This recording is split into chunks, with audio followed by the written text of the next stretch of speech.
Durana u bë jo as për titull investime, as për ndihmuar kompani. Durana u bë për të vjedhur sa më shumë dhe për këto vjedhje mos paguar as taksa.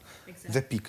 Dhe mua më duket edhe në këtë lojën e madhe, do më thënë që po ndodh tani me goditjen që u bë Akshit, grupi strukturuar kriminale të tjera, edhe pse ka ndodhur gjithë ato abuzime, vjet re një fenomen shumë i çuditshëm që mua më ka shqetësuar. SPAK ka arrestuar një pjesë të mirë të ka arrestuar, domethënë ka vendosur në akuzë një pjesë të mirë të drejtuesve të kompanive të cilët merrnin tendera nga Akshi. Por i di çfarë ndodh, nuk ka asnjë mas sigurie për kompanitë të cilat marrin këto tendera. Këta pronarë cilët merrnin fonde, miliona euro për të bërë investime teknologjike dhe investonin për të blerë çokolata dhe çibuk, edhe pas dosjes, edhe pas hetimit të prokurorisë, kanë marrë të paktën ja 500.000 euro bris, gjysmë milioni.